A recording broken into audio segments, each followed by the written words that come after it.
little head floating in a big sea of blackness. How's everybody doing?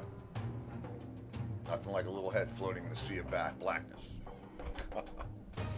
Okay, I'm off to a rough start, but it's Tuesday, right? And that's the hump before hump day or something like that. Hope you guys are doing good. I've got some stuff to tell you, stuff to share with you. Okay. Let's see. I'm going to jump right into the art stuff. As a bunch of people have been asking me about my art, and I will fill you in on the art stuff right now. As I said the other day, I've been doing this abstract art for as long as I can remember.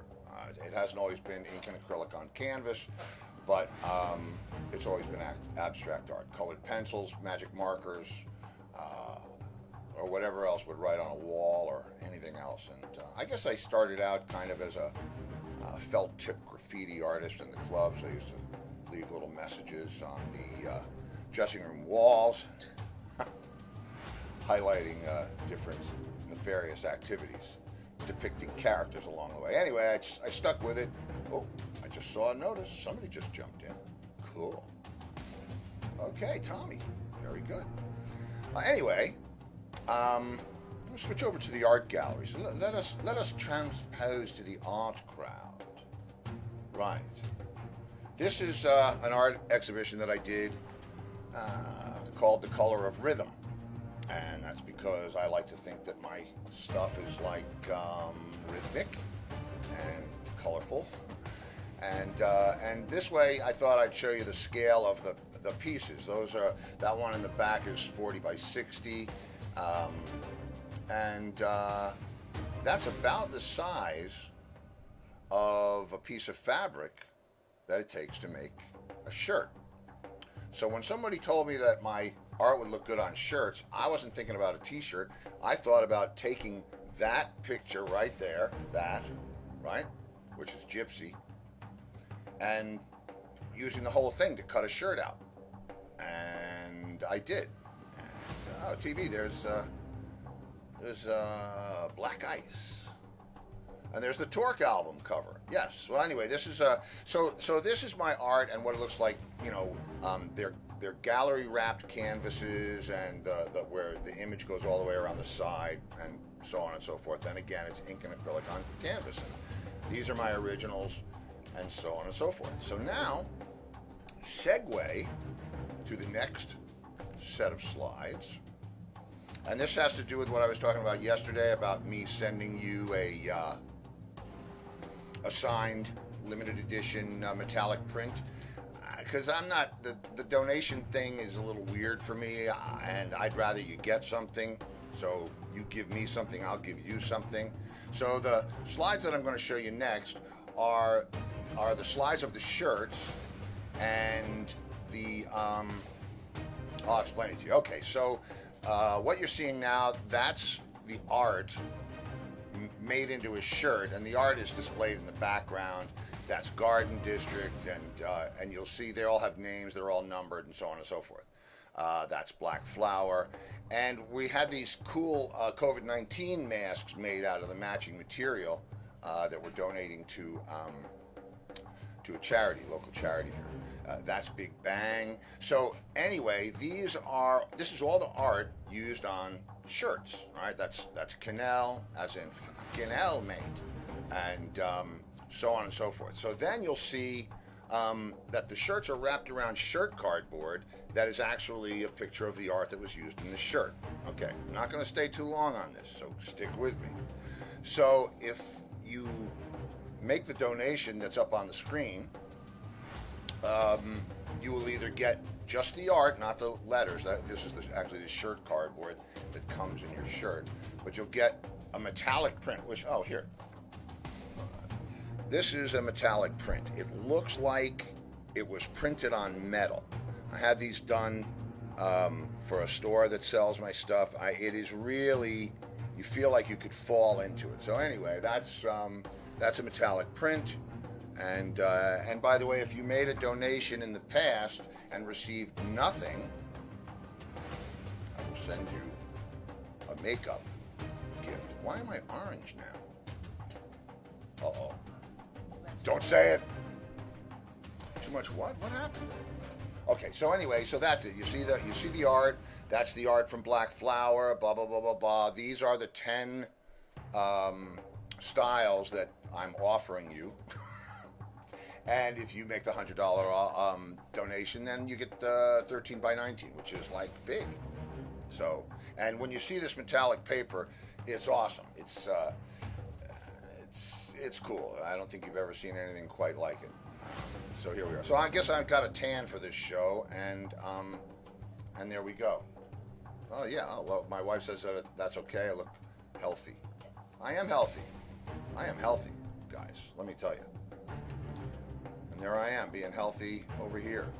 All right. So let me. I got a question from somebody about how I got my nickname, Magic Steve.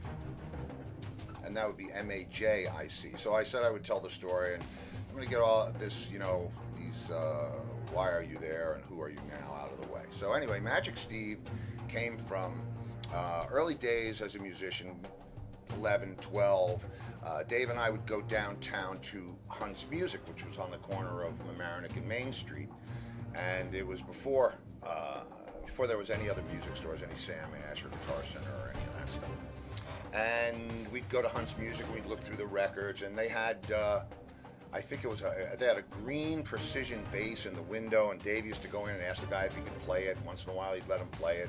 No drums or anything like that. And I think they had a total of 3 guitars, but they had a real cool vinyl record section.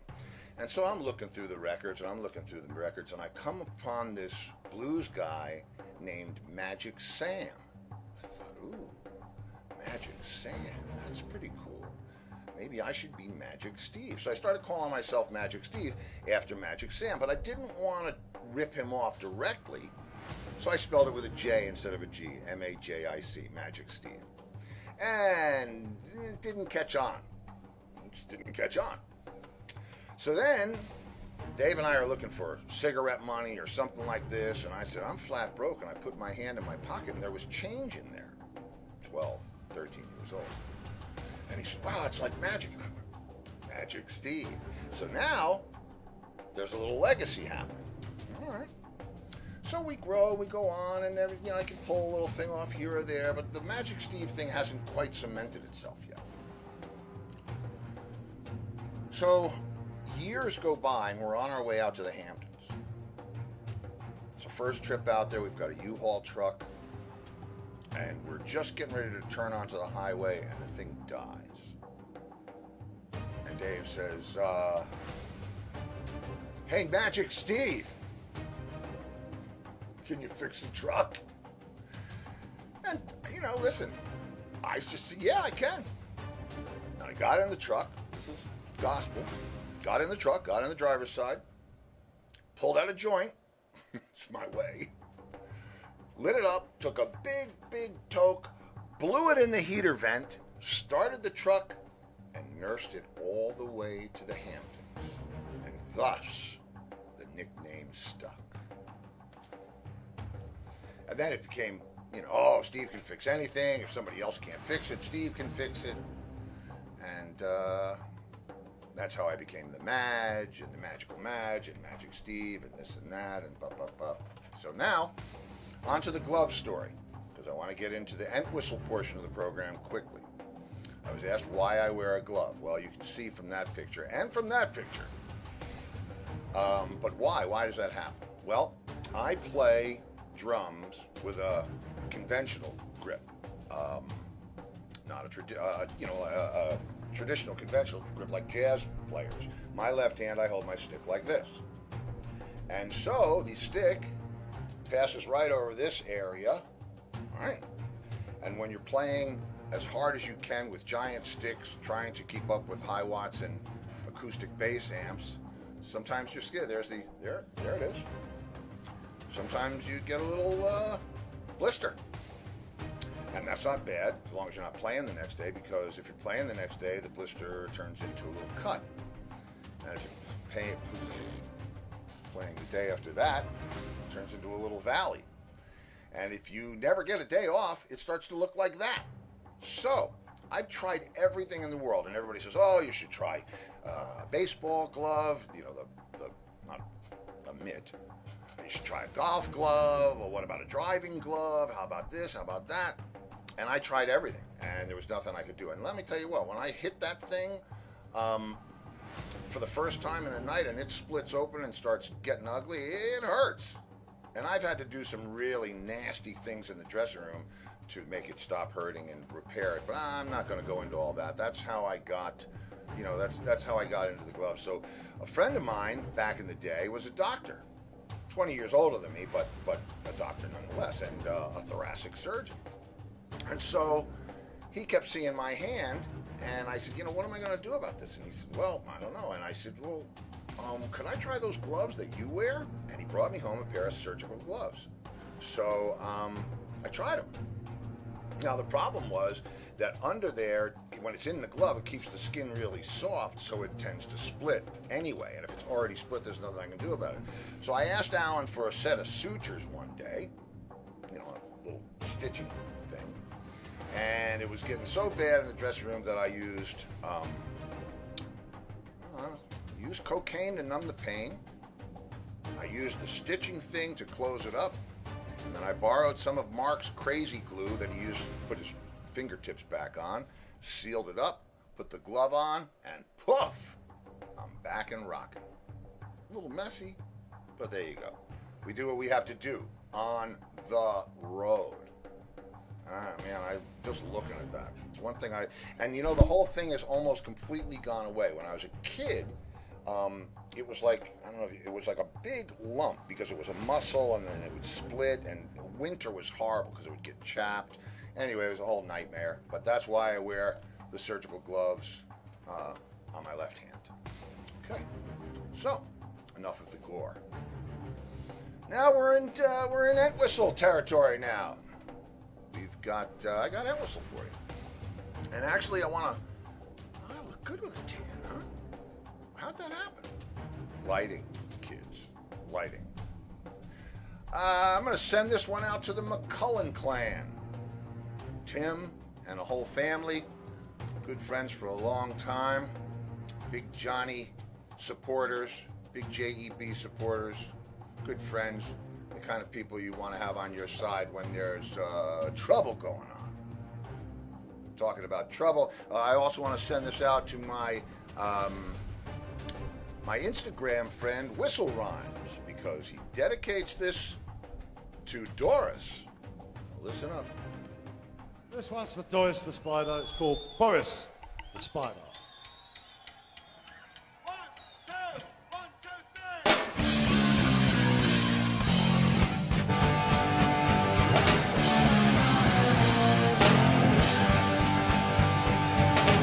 It's crawling up my wall.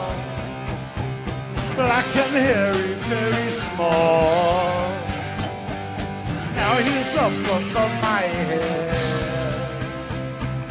hanging by a little thread. Boris the Spider. Boris the Spider. Now he's dropped onto the floor, heading for the bedroom door. Maybe he's as scared as me. Where's he gone now? I can't see. Boris the Spider. Boris the Spider.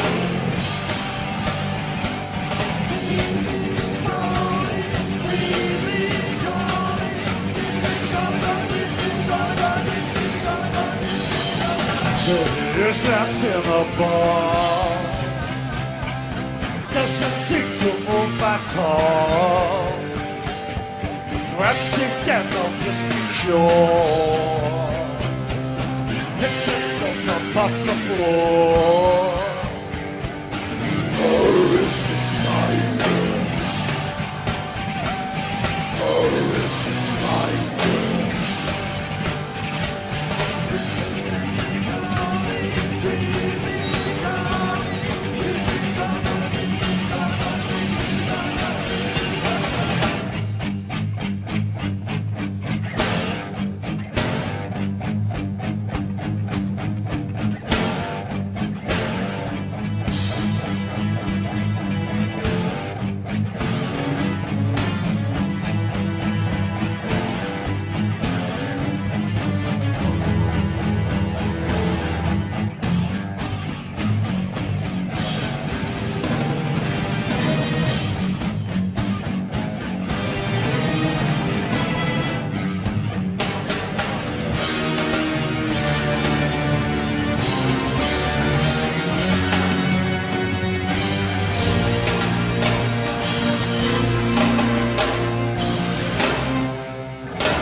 to us again. Don't think he will ever mend. Nevermore will you go round. You think that it's in the ground.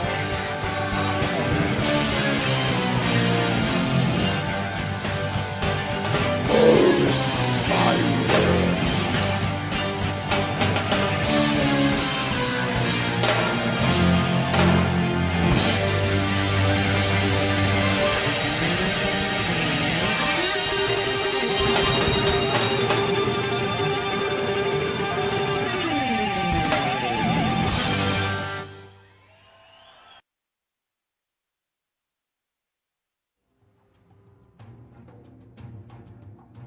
Never gets old. Johnny. It's me in the creaking chair. Freaking chair? Squeaking chair? I don't know. I'm liking this new tanning bed filter. Makes my eyes look green. Anyway. So, we continue our little musical journey. And actually, I weaved a very interesting little thread through today's show.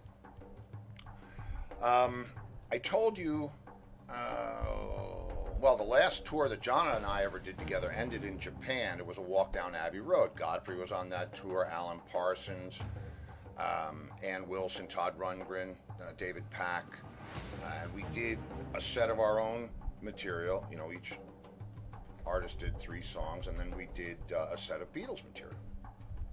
And as a result of that tour, I got a call from a executive at Koch Records asking me if John would like to take part in a tribute album to George Harrison. What they were doing is they were getting artists to perform one of George's songs, and they were going to do, you know, and they had some pretty cool people. They had Big Head Todd, they had Todd Rundgren, they had Bill Wyman. So I said, yeah, we'd love to do it. So he gave me a list of George songs, and he told me I wanted to do While My Guitar Gently Weeps, but and I was going to think of produce kind of a cool bass thing to go with that. But Todd Rundgren wound up doing that track, and rightfully so, because when we did it on the road, he did it great, and that should have been his track. So, you know, I said, well, look, we'll pick the song, we'll get it together. And, well, let me play you one of the Beatles songs. This is John playing bass on this. This is Walk Down Abbey Road, and this is us playing Here Comes the Sun, which is the song we wound up recording. But I want you to see what changes have to happen in order to make what I'm about to tell you happen. So, pay special attention to the bass part, which you'll barely hear in this. But there's one little thing that John does in the turnaround. Here comes the sun. Here comes the sun. He does that. Wow. If you know to listen to it, you'll hear it every time. And you'll hear it ghosted way in the back of this track. And then, well, let me play it for you. And see if you recognize the song. Townsend over there on vocals again. Like all these tunes, you're going to know this one.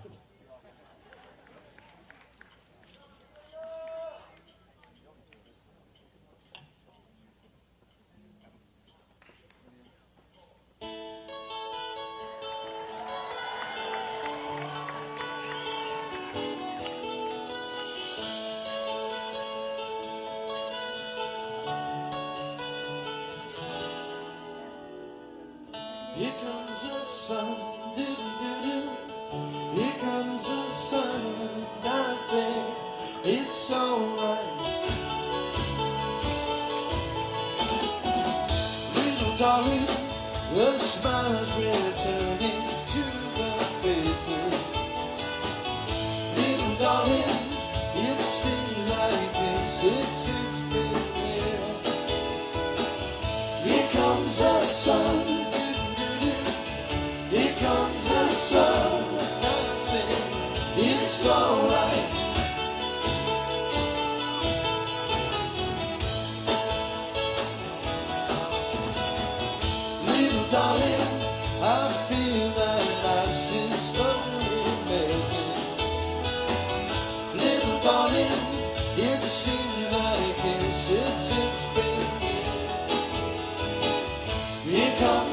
sun. Here comes the sun. I say it's alright.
It's alright. It's alright.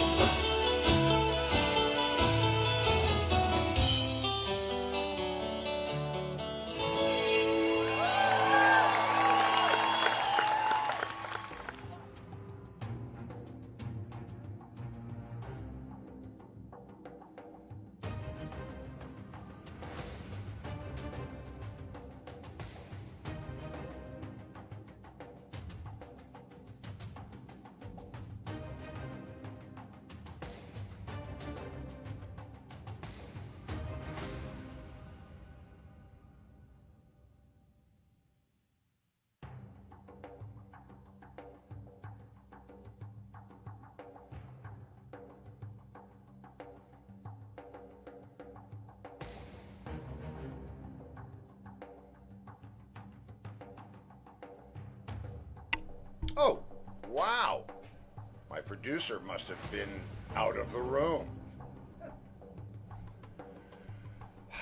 It's one of those days. I tell you what, I started at the beginning and I got so out of sorts and the show started so whacked out that I thought to myself, this is what goes on at NBC when you see, you know, we'll be right back. There's people going crazy inside your television. They're going nuts. They're hitting each other.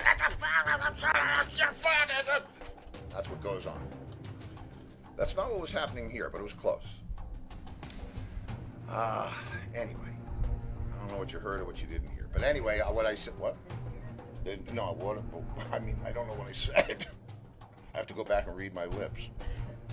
All right, well, anyway, one of the nights on that tour, the promoter came and said, we'd like to record, you know, as we're thinking about releasing the, you know, whatever, compilation record. And so we all agreed, and we all had to pay a pretty steep fee.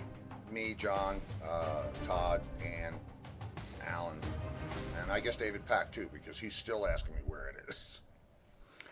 And so they came, I think we recorded at Wolf Trap. I was talking to my friend Pamela about Wolf Trap. She was there the other day to see a show. Anyway, so we recorded the show. It was a good show, and we played really well. And the tour ended. We had a few weeks off. Then we went to Japan. We finished the tour there.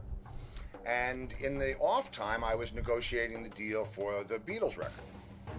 And so Scott, who was the exec at Koch, said, you know, would you like to produce some of it? I said, sure. And I got Leslie West to do Old Brown Shoe, and I got John, you know, we were looking at the tracks, and we hadn't decided on which track we were going to do yet. So Scott says, well, listen, I'm going to send you the deposit anyway, all right, just so that we can sign the paperwork, and you guys work out what track you want to do. As I figured, since Guitar Gently Weeps wasn't available, you know, we'd pick another track. I like paperback writer because I like the riff and that. I thought that would be cool. But anyway, so he sends me the deposit. Thank you very much. We spent it. Bye-bye deposit. And we're getting ready to cut the record. And John, well, you know what happened, passes away. We were getting ready to cut the record on the break from the 2002 Who tour, and he's gone. Now, they already gave me a deposit, so I'm thinking, oh, okay. And believe me, we spent it quick. I'm thinking, all right, what are we going to do now? So I come up with a brilliant idea. I remember we recorded that one night at Wolf Trap, and I called the promoter, and I said, listen, man, I need those tapes. I figured, I'll dress it up, I'll overdub this and that. And he said, well, you can't have the tapes. And I said, well, why not? We paid a lot of money. He said, yeah, but Ann doesn't want them getting out, and she didn't improve the performance, so I can't let you have them. I said, well, we paid for them. We own some of them. He said, well, he's tied me up in a bunch of minutia. So I said to myself, well, what am I going to do now? Because Johnny's not phoning it in from the great by and by. So I called the guy back up and I said, listen, you know how much money I paid on mine and John's behalf for these tapes to be recorded. I don't want to drag your ass into some claim which is going to involve Todd and Ann and this and that. I'll tell you what. If you give me just the bass part, one track out of 24, it's 3 tracks, just the bass part, that'll take care of it for me. So he makes arrangements that whoever's got the masters is going to transfer just the bass part to a digital audio tape, and then I can do whatever it is I'm going to do with it. So now I have the bass part to Here Comes the Sun, that bass part. That, nice, but I can tell you what, John wasn't sweating while he was playing it.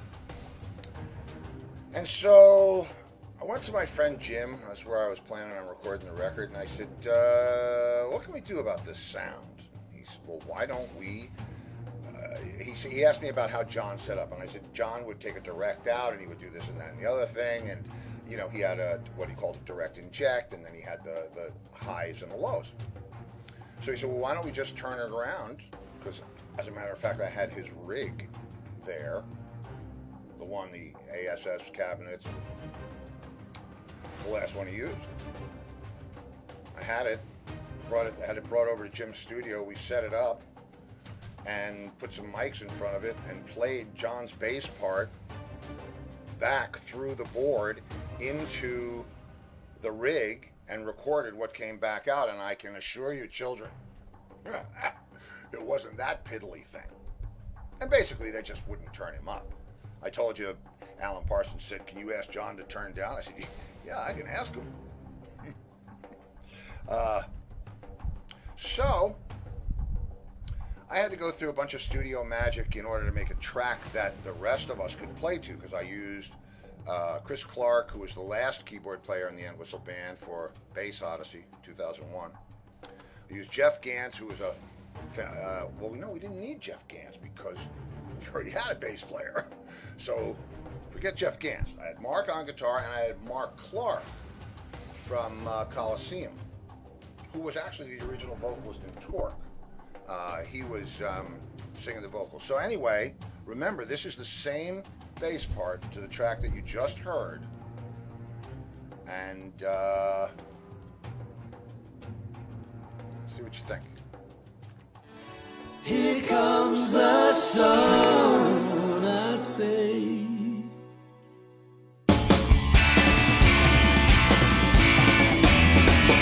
Little darling, it's been a long, cold, lonely winter. Little darling, it feels like years since it's been here.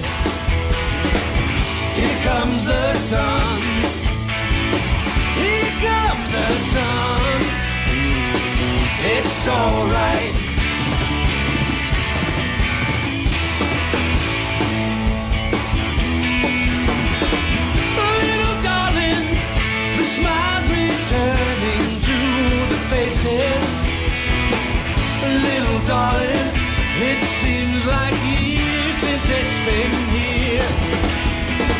Here comes the sun. Here comes the sun. It's alright.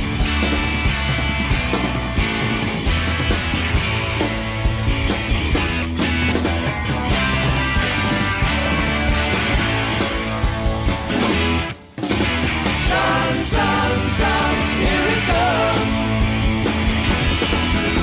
Sun, sun, sun, here it comes. Sun, sun, sun, here it comes. Sun, sun, sun, here it comes. Sun, sun, sun, here it comes.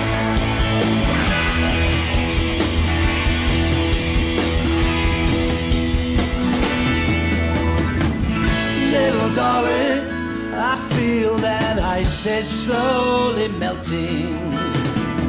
Little darling, it seems like years since it's been clear. Here comes the sun. Here comes the sun. It's alright. Here comes the sun. Here comes the sun. It's alright. It's alright.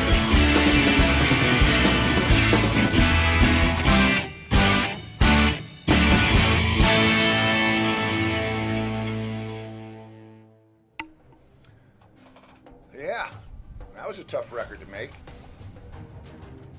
That was a tough record to make. And I had to make a bunch of records. Two, not a bunch, but two Entwistle related records during that time. I had to do, I had signed a deal with Conch again in the same, it was in this whole thing, to do Left for Live Deluxe, which was the 2 CD set of all the live stuff. I mean, you know, it was actually in the middle of those sessions that I got the call from Bill Curbishley telling me that John's family and the rest of the band wanted me to read John's eulogy, read his eulogy at the memorial service. And that was one of the toughest shows I've ever done. Very strange day, but let's keep it on the high note. So, I'm going to take you now through the journey of creation. We're staying in the Entwistle theme. I'm going to step outside it just for a second. Load up the right media here. This is a song that I wrote, I gotta say, 1985. And, whoops, 1985, and you'll recognize it, I'm sure. Don't lie. Don't lie.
I wrote this actually in 1985, and I believe I actually tried teaching it to the guys in Reruns. This is before I ever knew John. Back then, everything that I wrote would have been written for Rat Race. And I guess we tried it. Dave paid me a nice compliment. Said it sounds like a Beatles track. But we never did it. And then, met John in '87 and blah, blah, blah, blah, blah. And so when we finally came around to the Vampires album, that's when I took out Horror Rock, what you just heard. And I played it for John. He went, we can make that work.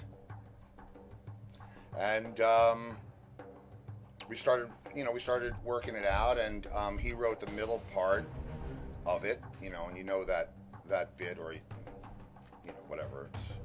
They used it a lot in the TV show. So it went from 1985. Write this thing. I just wrote it because I had samplers and stuff, and it was a cool track. I mean, it sounded pretty cool. And so we kept the riff, and we took the 5/4 bit, and John wrote the middle 8, and we started playing it. Turned into this.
There you go. Horror rock. So, that went 1985. Right? Sat in the can 10 or 12 years. Then we got to put it on a record. We got the record deal for the soundtrack to the TV show. So when 1997 rolls around, song has found its way from the live stages of the summers to this.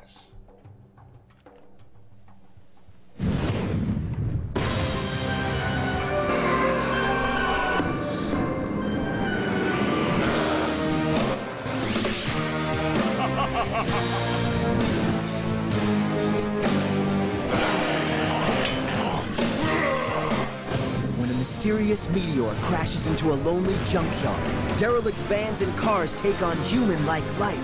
The vampires suck the gas from innocent cars to feed their need for speed and drain the planet of all its fuel. Only 4 teenagers, transformed by the meteor, stand between the vampires and a world sucked dry and running on empty. Heart team, heart car, all hero. The motivators must fight the night to save the day. So check your fear and get in gear. The vampires are here.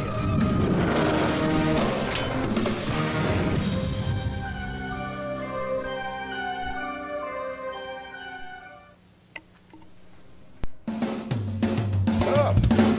Winds up on television show.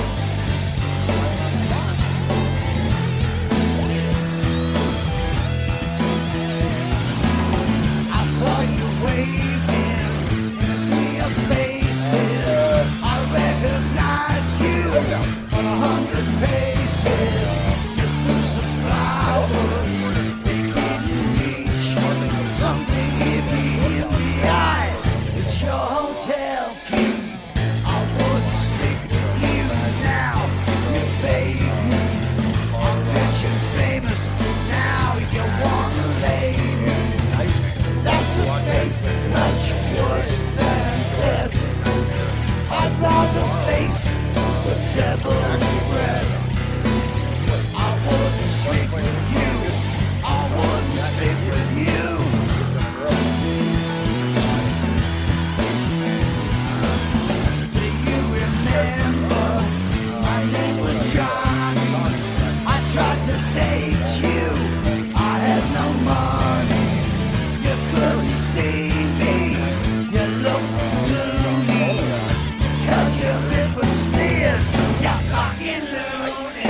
catch you all up. The Simpsons they did a Who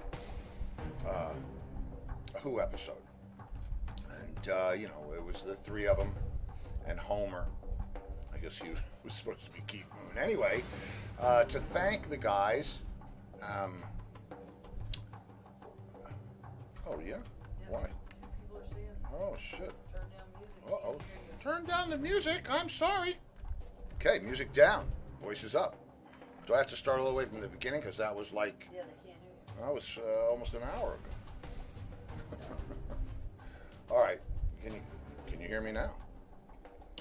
So anyway, John calls me up, and you know, I was going over actually to do the writing session that Wouldn't Sleep With You came from, and he said to me, Matt Groening from the Simpsons sent me a bowling ball. What? Well, you know, Homer and the ball. So he says, yeah, and he gets this yellow Simpsons bowling ball in a black and yellow bowling bag with Homer Simpson on it. I mean, ridiculous. You know, shoes, bowling shoes. So John decides, let's go to Cheltenham and try it out. So him and Chris, son Chris, go to Cheltenham, and John gets the bowling bug. If you can believe this, the bowling bug. John Entwistle. Bowling. So he's telling me, I can't wait till you come over, man. We're gonna go, you know, I'm gonna go see Still Crazy, and we're gonna go bowling. We're gonna do all this stuff, right? So he tells me about the Simpson ball, but he says that's not the one I'm going to use. And I said, well, hey, what'd you get? He said, well, I got a crystal ball and a pair of Darth Maul bowling shoes. I'm thinking, what the? Darth Maul, that's the guy with the red and black face, right, from Star Wars. And so I said, okay, well, let's go bowling when I get there. So I get there, and he says, okay, come on, you know, we're going to go. We're going to go now. No, or whatever. So he takes me into the room and shows me his Darth Maul bowling shoes, which are like, they're bowling shoes, but they're like striped, like zebra stripes in black and red. I mean, they are like outrageous. He found these somewhere and ordered them, because suffice it to say, John's not going to use Simpson bowling shoes. So he shows me the shoes, and I get the Darth Maul reference, because, you know, this is wait till you see the ball. I just got it the other day. I said, okay, let's see the ball. And he opens up this beautiful leather bag, because he's not using the Simpsons, any of that stuff. It just got him hooked, right? And he pulls out this bowling ball, and it's an absolute crystal clear bowling ball with the 3 holes in it, you know. But in the center of it, in the center of the bowling ball, is a skull. I kid you not, a skull. He throws this thing down the lane, the skull's going zol, zol, zol, zol, zol, zol, right?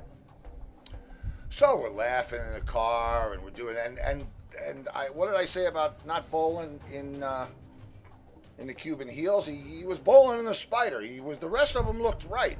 Just didn't have the base. Traded in the base for bowling shoes, Darth Maul bowling shoes, and a crystal ball. Crystal ball. So we go to the bowling alley, and Chris has shoes and a ball, of course. I have to rent shoes, rent a ball, pick out a ball. And I don't even know how long it's been since last time I bowled. And I have a bowling thing anyway, because I grew up playing pinball in a bowling alley. Another story. Anyway, so John pulls out the ball, puts on the shoes. I have my ball. And we're playing, we're playing. He throws a couple of gutter balls. It's like the 6th frame. He's got 34, but he's having a great time.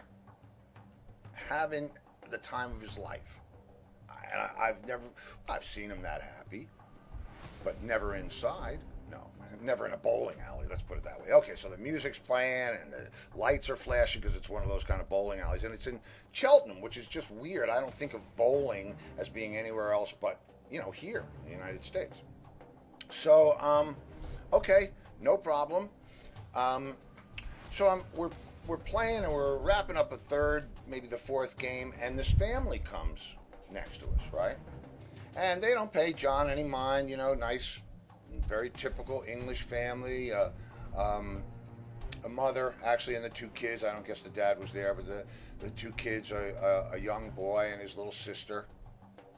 And so, I'm smiling and they're smiling and everybody's all happy, and John throws his ball, and little girl goes up to throw her first shot.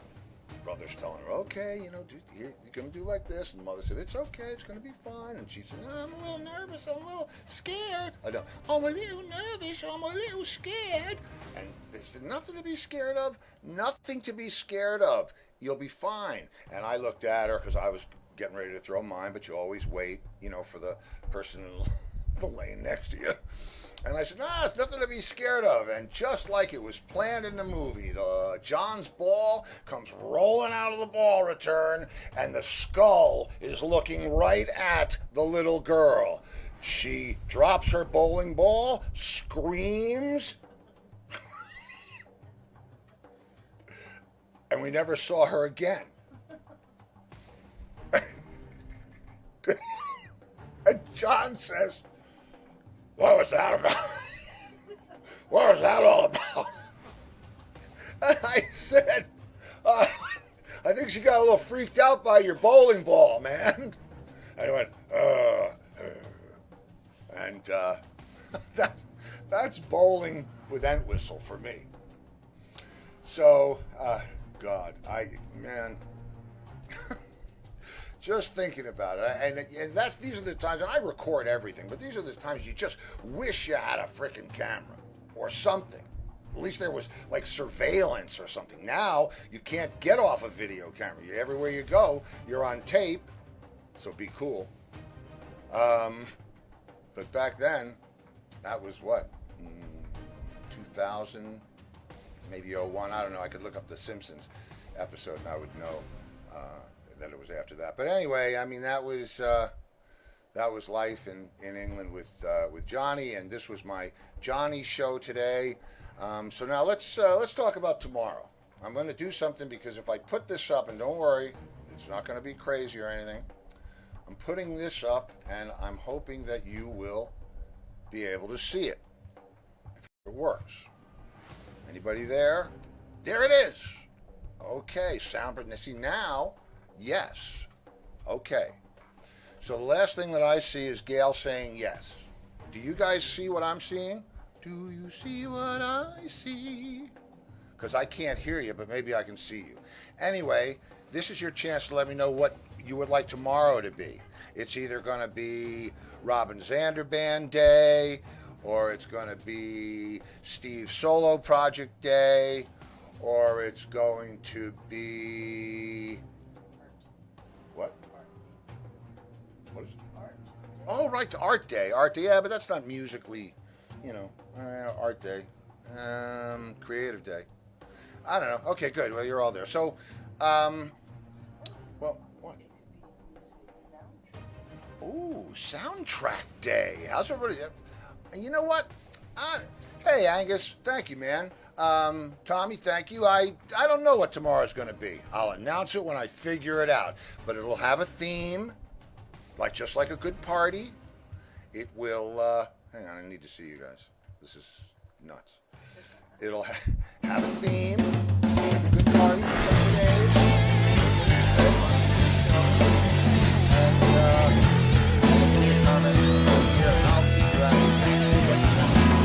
I saw you waving, see your face.